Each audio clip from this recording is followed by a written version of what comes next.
الحمد لله رب العالمين وبه نستعين على أمور الدنيا والدين وصلى الله على نبينا وسيدنا محمد وعلى آله وصحبه أجمعين أما بعد. Kita panjatkan puja dan puji syukur kehadirat Allah Subhanahu wa taala. Kita kembali diberi kekuatan, kesehatan, hidayah serta taufik dari Allah Jalla wa Ala, sehingga kita bisa kembali menghadiri pengajian rutin Senin pagi di Masjid Manarul Ilmi di Komplek Pondok Pesantren Tunas Ilmu di Desa Kedung Wuluh Purbalingga ini. Kita berharap semoga Allah Subhanahu wa taala berkenan untuk melimpahkan kepada kita semuanya ilmu yang bermanfaat, sehingga bisa kita amalkan sebagai bekal untuk menghadap kepada Allah Jalla wa'ala. Allahumma amin.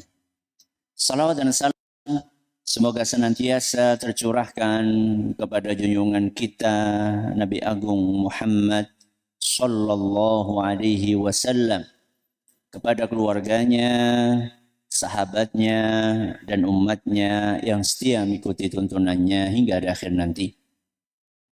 Para hadirin dan hadirat sekalian dan juga segenap pendengar serta pemirsa rahimani wa rahimakumullah.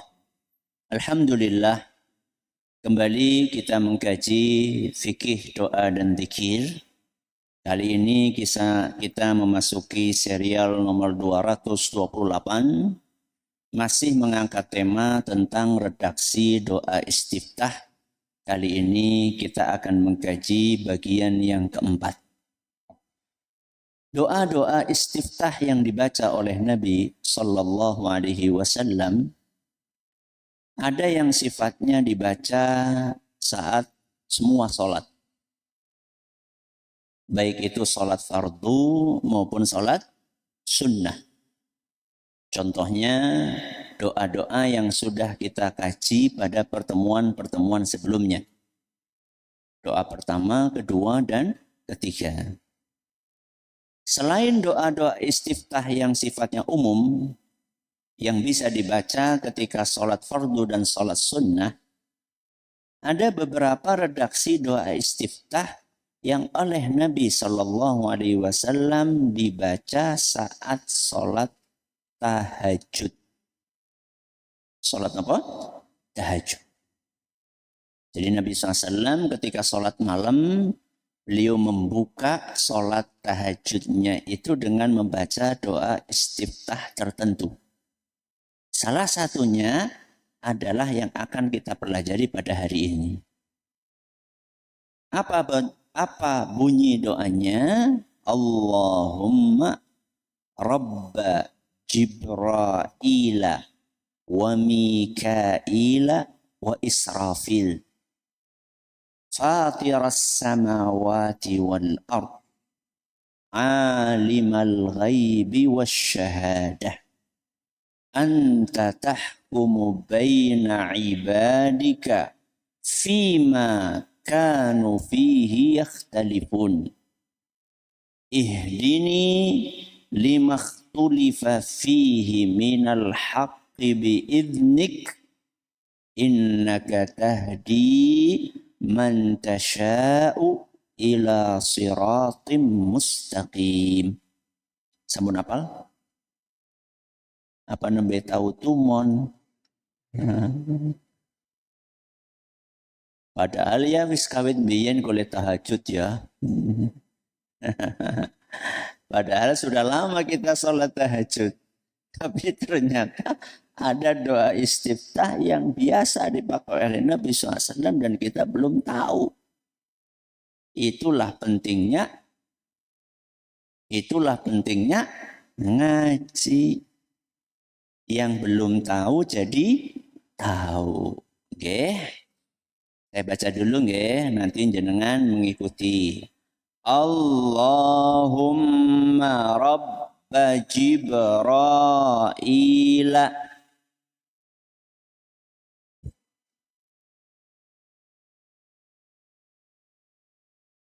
wa Mikaila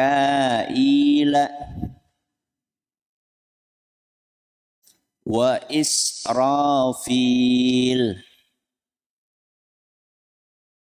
fatiras samawati wal ard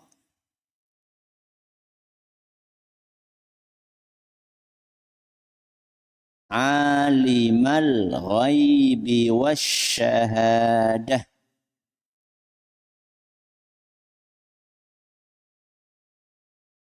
anta tahkumu baina ibadika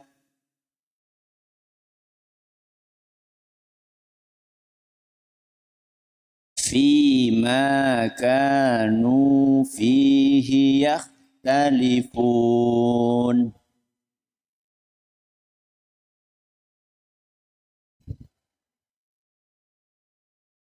Ihdini limakhtulifa fihi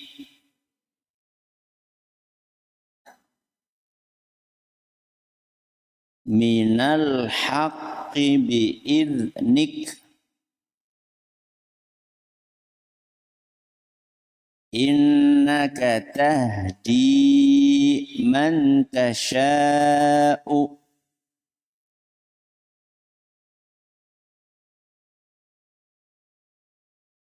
ila siratim mustaqim.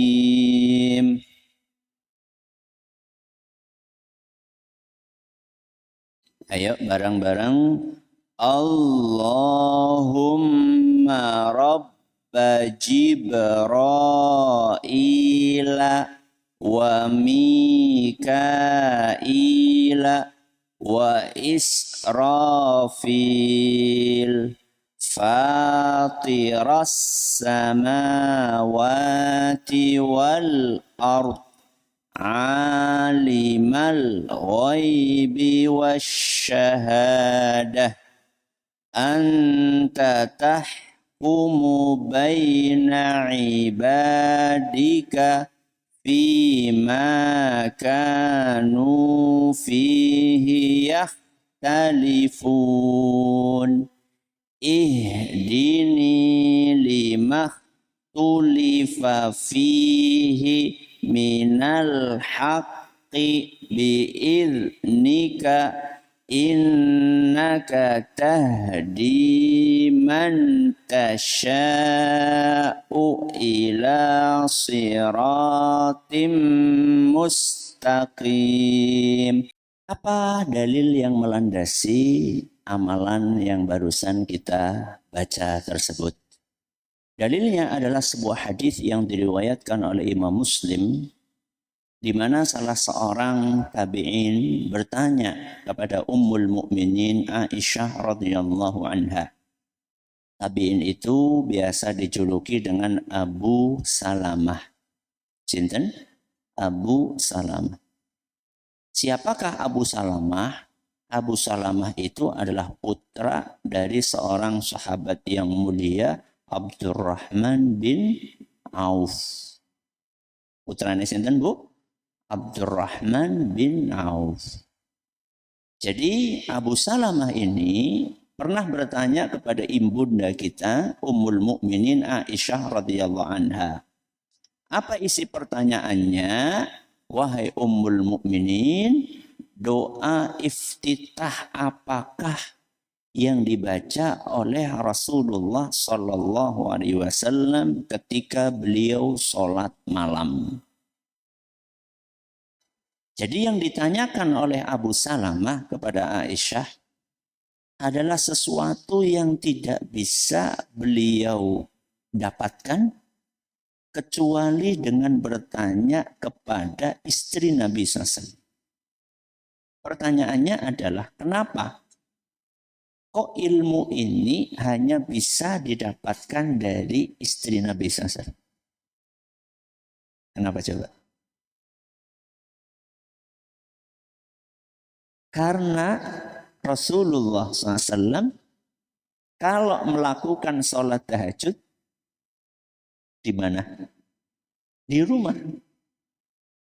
Kalau doa iftitah yang kita pelajari kemarin-kemarin, itu Nabi bacanya di mana?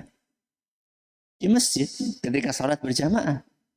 Sehingga para sahabat yang ikut berjamaah di masjid, tahu atau tidak? Tahu.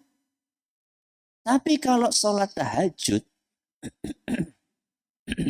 Rasulullah SAW itu rutin untuk melakukannya di mana? Di rumah. Sehingga yang tahu apa yang dibaca oleh Nabi adalah sinten? Istri Nabi SAW. Yang selalu membersamai beliau di dalam rumah. Dan ini menunjukkan apa Bapak Ibu yang kami hormati? Betapa tinggi semangat para ulama untuk belajar. Betapa apa? Tinggi semangat para ulama untuk belajar. Jadi mereka itu akan mengejar ilmu dari manapun. Kalau nggak bisa mendapatkannya lewat pintu A, maka mereka akan mencarinya lewat pintu B. Kalau lewat pintu B nggak dapat, maka mereka akan mencari lewat pintu C. Ini pantang menyerah. Jadi pantang menyerah itu aja pas lagi ngantri raskin tok. Atau untuk mengejar, dulu ada BLT, sekarang ada apa namanya? Ya, bantuan langsung tunai. Jangan cuma pas lagi nyari urusan dunia saja. Termasuk ketika urusan akhirat, kita harus lebih semangat. Makanya Abu Salamah, beliau tidak patah arang ketika tidak bisa mengetahui apa sih yang dibaca oleh Nabi SAW ketika tahajud. Karena Nabi SAW bacanya di mana? Di rumah, di masjid. Beliau nggak bisa mendengarkannya. Karena biasanya Rasulullah SAW kalau di masjid sholatnya sholat fardu. Ya. Aisyah radhiyallahu anha saat mendapatkan pertanyaan seperti itu, maka beliau pun berkata, apabila Rasulullah Shallallahu Alaihi Wasallam sholat malam, maka beliau membuka sholat malamnya dengan membaca Allahumma Rabba Jibraila wa Mikaila wa Israfil. Apa terjemahannya? Ya Allah, Engkaulah Tuhannya malaikat sinten? Jibril, Mikail, Israfil. Loh, tong mriki sanes Jibril Ustaz. Tapi sinten? Jibril. Sanes Mikail tong mriki Mikail nggih? Iya, Mikail. Itu yang benar Jibril atau Jibril? Jawabannya dua-duanya benar. Jadi malaikat Jibril itu juga bisa disebut dengan malaikat sinten? Jibril.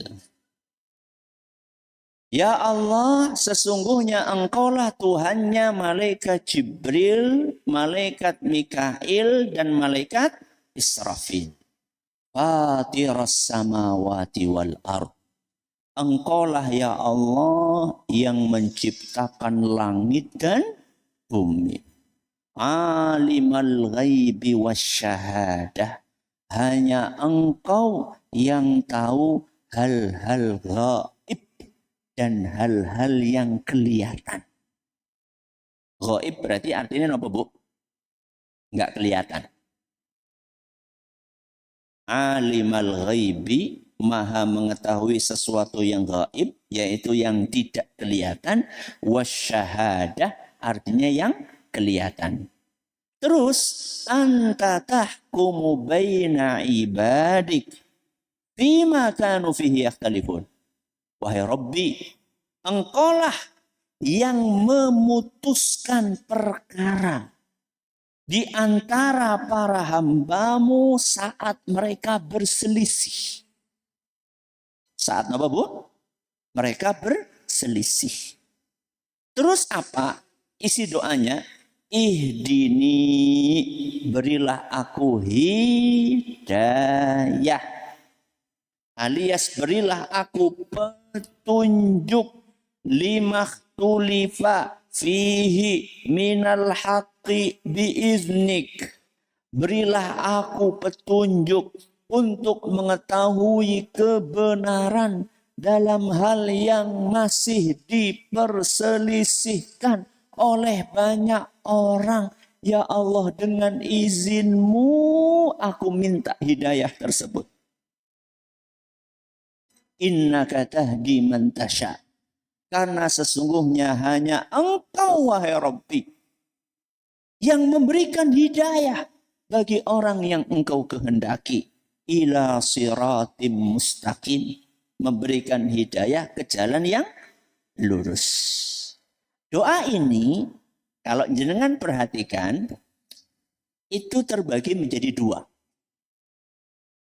Yang pertama adalah pujian, yang kedua adalah permintaan. Apa yang pertama, Bapak-bapak? Pujian. Yang kedua apa? Permintaan. Coba saya pengen ngetes Bapak Ibu sekalian. Ada berapa tadi? Ada dua. Pujian kepada siapa? Allah. Permintaan kepada Allah. Sampai di mana berhenti pujian? Sampai di kalimat apa? Coba dibaca, ditemukan.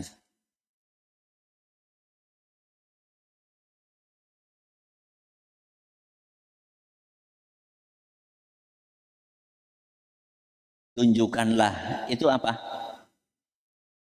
Permintaan. Masya Allah. Betul sekali. Jadi pujiannya itu sampai kalimat fima kanu fihi yakhtalifun. Di situ sampai pujiannya. Selesai pujiannya. Setelah kita memuji Allah, baru kita minta. Apa yang kita minta? Ihdini. Berilah aku hidayah dan petunjuk. Berarti doa ini mengajarkan kepada kita salah satu etika penting dalam berdoa. Apa etika tersebut? Sebelum minta, puja dan pujilah Allah. Sebelum apa? Minta sama Allah, apa? Puja dan pujilah Allah. Jadi jangan cuma minta dan minta.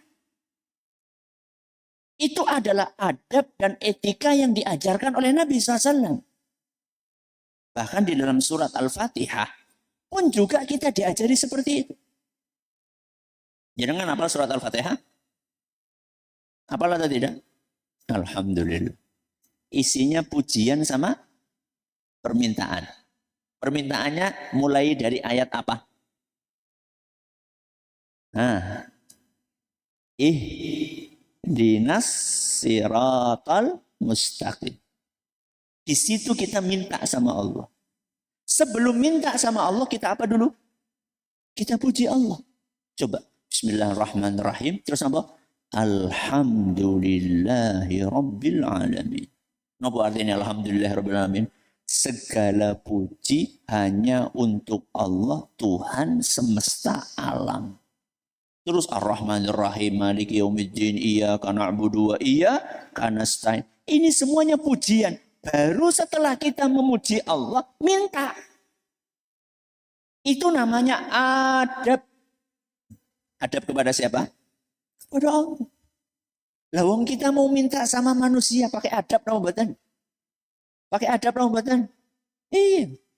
Coba ada orang mau ngutang. Tok tok tok tok. Assalamualaikum. Waalaikumsalam. Apa ujuk-ujuk? Apa ujuk-ujuk? Ngutang.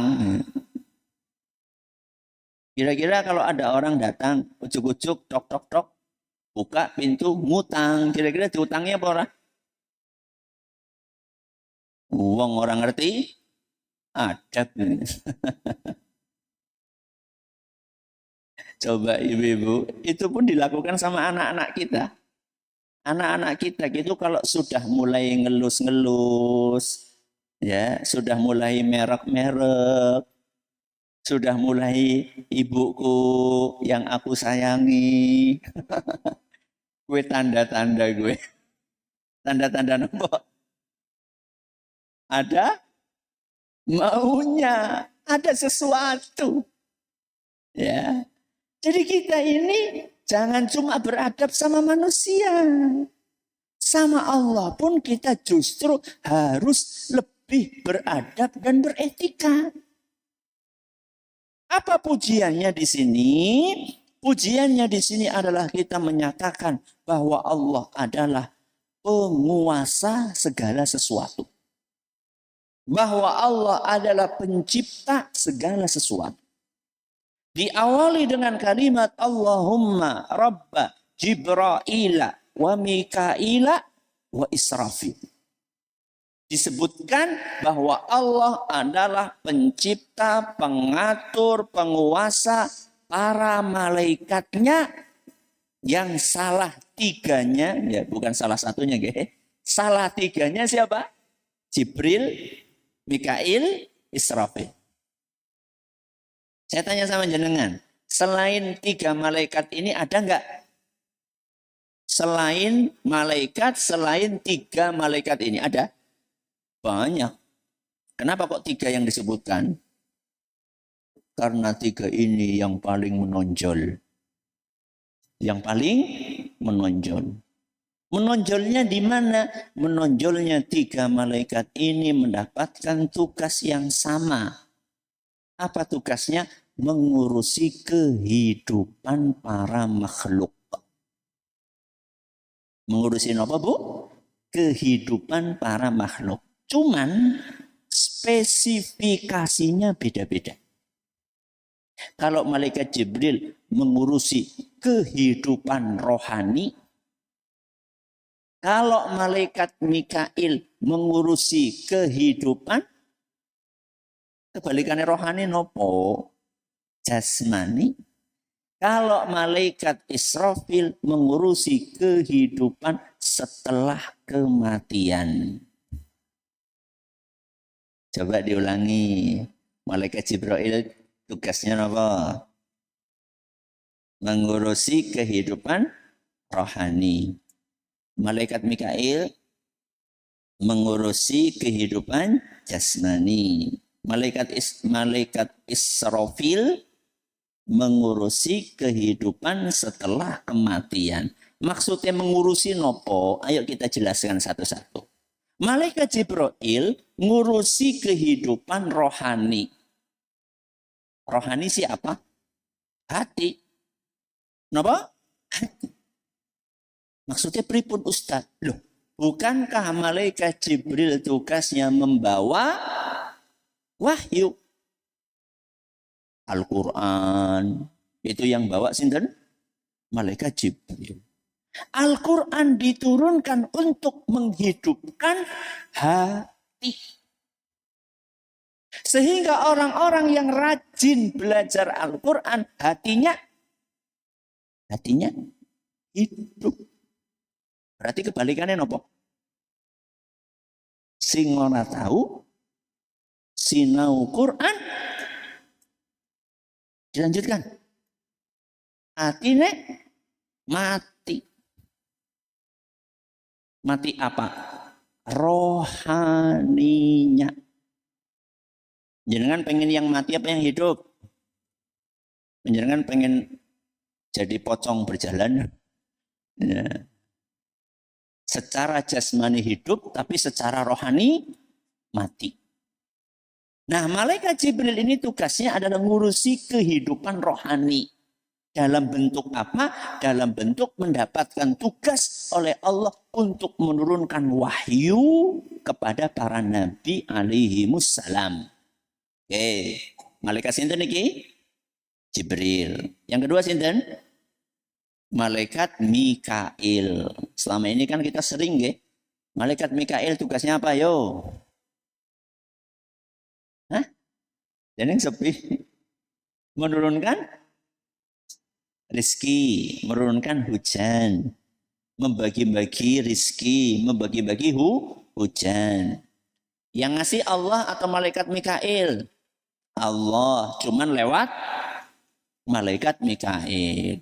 Hujan, makanan, ketumbuhan, dan lain sebagainya, itu urusan jasmani atau rohani? Urusan jasmani. Jadi manusia itu butuh kehidupan rohani dan butuh kehidupan jasmani.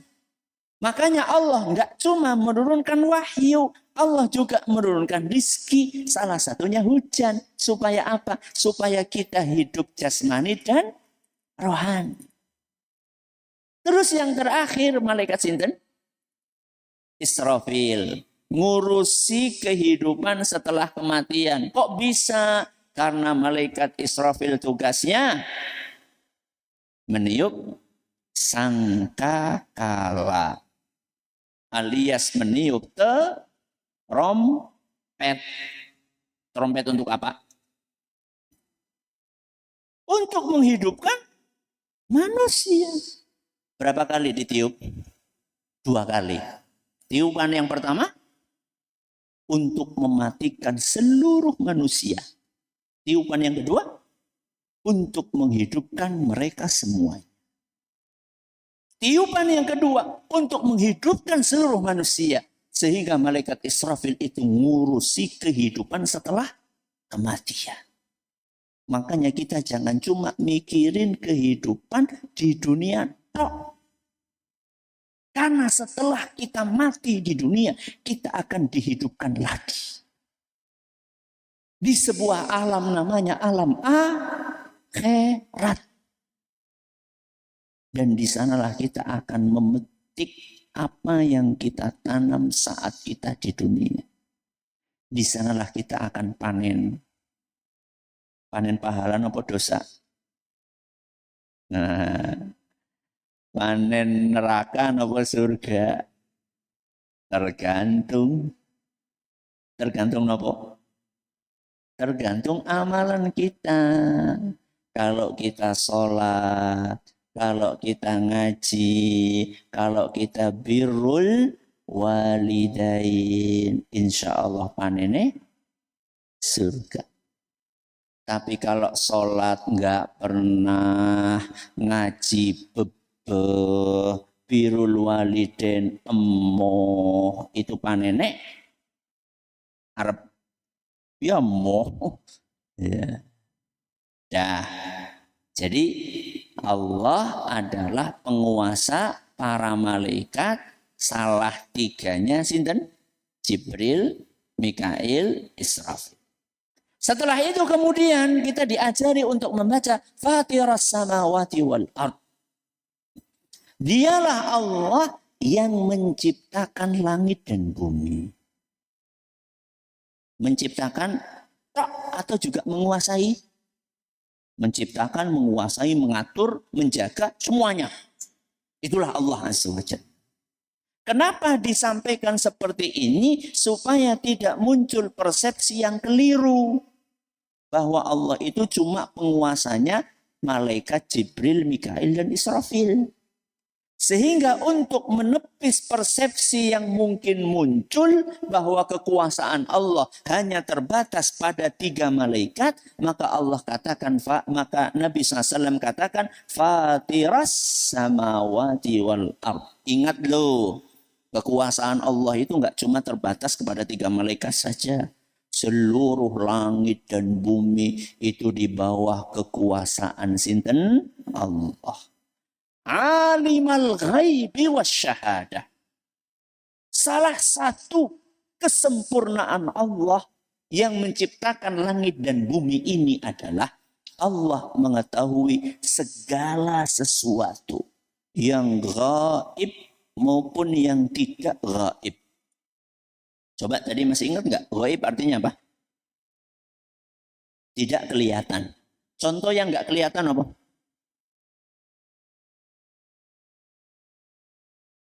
Dan ingat toh teman, kenapa jin sebelum jin? Kenapa? Yang nggak kelihatan apa contohnya? Sebelum malaikat, di dalam diri kita itu loh yang nggak kelihatan apa? Ruh, bagus, nggak kelihatan. Coba, Bu, jenengan punya ruh nggak?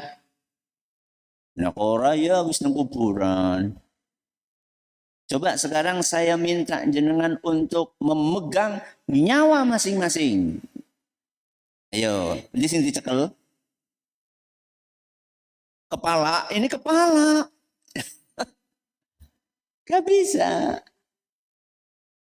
Bayangkan sesuatu yang paling dekat dengan kita, nempel di tubuh kita 24 jam kali umurnya jenengan pinten. Kali 60 tahun. Kita ndak tahu, gak bisa megang. Itu artinya ilmu manusia terbatas. Kalau kita tahu dan sadar bahwa ilmu kita terbatas, jangan sok tahu. Sampai memprotes Allah. Mengkritik Allah. Kok si siapa? Kita ini siapa? Kok berani-beraninya mengkritik Allah yang ilmunya maha luas, mencakup segala sesuatu. Yas'alunaka 'anir ruh. Mereka bertanya kepadamu, wahai Muhammad, tentang ruh. Nyawa itu apa? Maka dijawab oleh Allah Subhanahu wa ta'ala, itu urusan Allah. Ilmu kita sangat terbatas. Alimal ghaibi wasyahadah. Allah itu maha tahu sesuatu yang tidak kelihatan dan sesuatu yang kelihatan. Loh, yang nggak kelihatan aja tahu, apalagi yang nggak kelihatan. Maaf, yang nggak kelihatan aja tahu, apalagi yang kelihatan. Oke. Terus setelah itu Nabi SAW bersabda, anta tahkumu baina ibadika fima kanu fihi yakhtalifun. Ya Allah, sesungguhnya engkaulah yang akan memutuskan. Memutuskan apa? Memutuskan perselisihan di antara para manusia. Bu, ngantuk apa? Alhamdulillah. Jenengan pernah berselisih? Pernah? Karo sapa? Karo bojone. Pernah enggak? Nanti di hari kiamat akan ketahuan yang benar siapa yang salah. Iya, tapi kadang-kadang pengadilan dunia tergantung wani biro. Sehingga apa yang diputuskan oleh hakim benar belum tentu benar. Yang diputuskan oleh hakim salah belum tentu salah. Tapi kalau yang jadi hakim adalah Allah, maka dialah ahkamul hakimin. Apa Bu artinya ahkamul hakimin? Hakim yang paling adil. Ini dalam urusan-urusan dunia, termasuk dalam urusan-urusan keyakinan. Hari ini, Bapak Ibu yang kami hormati, kita itu sering dihadapkan dengan perselisihan. Dalam keyakinan, dalam akidah, dalam ideologi, dalam manhaj, pola beragama. Dan masing-masing orang mengklaim bahwa keyakinan sayalah yang paling benar. Itu kita sampai bingung. Sebenarnya yang benar itu yang mana? Sampai kita pening, bingung. Masing-masing orang mengklaim bahwa keyakinannya lah yang paling benar, pengajiannya lah yang paling benar, amalannya lah yang paling benar. Nanti di hari kiamat Allah akan memutuskan siapa sih paling benar. Loh, terus Ustadz, masa untuk tahu yang benar harus nunggu kapan? Di akhirat Ustadz. Yuk enggak. Makanya setelah itu kita disuruh berdoa. Apa doanya? Ihdini limakhtulifa fihi minal haqqi biiznik. Ya Allah, berilah aku hidayah. Apa itu hidayah? Perhatikan baik-baik. Ini penting sekali, Bapak Ibu yang kami hormati. Coba lihat di paragraf terakhir. Sebelum terakhir. Sebelum apa? Terakhir. Kalimat hidayah mencakup ilmu yang saya kasih tebel itu, ilmu, terus apa? Keinginan, terus kemampuan. Jadi orang yang mendapatkan hidayah dari Allah itu artinya adalah orang yang dikasih Allah ilmu, terus dikasih sama Allah keinginan, dan yang ketiga apa? Kemampuan. Maksudnya pripun Ustaz? Ilmu untuk mengetahui yang benar yang mana. Karena kan banyak sekali klaim, banyak sekali pengakuan yang ada di lapangan. Masing-masing mengaku saya yang paling benar. Maka kita minta kepada Allah, ya Allah berilah saya petunjuk agar saya punya ilmu. Dengan ilmu itu saya bisa tahu yang benar ini yang mana. Sudah. Ini setelah ilmu apa? Keinginan. Keinginan untuk apa? Keinginan untuk mengamalkan kebenaran itu. Karena Bapak Ibu yang kami hormati, belum tentu orang yang tahu sesuatu benar, dia punya keinginan untuk menjalankan. Belum tentu.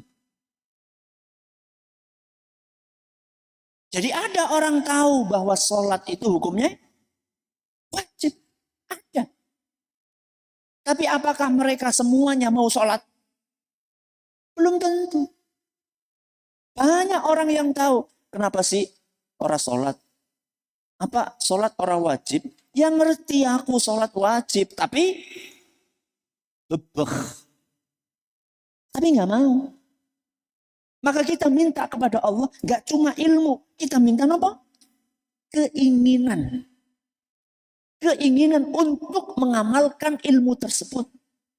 Keinginan untuk mengikuti kebenaran tersebut. Dan yang terakhir adalah apa? Kemampuan. Kenapa? Karena belum tentu orang yang ingin melakukan sesuatu, dia punya kemampuan untuk melakukannya. Saya kasih contoh. Banyak nggak orang yang pengen hadir pengajian? Banyak. Tapi tidak sedikit di antara mereka yang nggak punya kemampuan untuk berangkat ngaji. Karena jadi sepi, sakit, apalagi sibuk, apa maning, ngantuk. Nggak semua yang pengen punya kemampuan. Makanya kita minta kepada Allah ilmu, terus keinginan, terus kemampuan. Orang yang dikasih sama Allah 3 hal ini, maka dialah yang mendapatkan hidayah secara sempurna. Pengen? Baca doa ini. Urung ngapal. Minta kepada Allah kemampuan, keinginan, dan ilmu. Ya, supaya bisa mengamalkan doa ini. Sehingga kita mendapatkan hidayah yang sempurna. Ya. Terus innaka tahdi man tasya'u ila siratim mustaqim, ya Allah, karena hanya Engkaulah yang bisa memberikan hidayah ke jalan yang lurus. Jadi cuma Allah yang bisa memberi kita ilmu, cuma Allah yang bisa membangkitkan kemauan kita, dan hanya Allah yang bisa memberikan kemampuan kepada kita. Terakhir catatannya, doa ini dibaca kapan? Ketika sholat tahajud. Begitu yang kami sampaikan. Silakan kalau ada pertanyaan bisa dibacakan. Oh, enggak ada. Alhamdulillah, balik asik. Seneng banget Bok Bian pas balik asik. Terima kasih atas perhatiannya, mohon maaf atas segala kekurangannya. Kita akhiri dengan doa kafaratul majelis. Subhanakallahumma wa bihamdika asyhadu an la ilaha illa anta astaghfiruka wa atubu ilaik. Wassalamualaikum warahmatullahi wabarakatuh.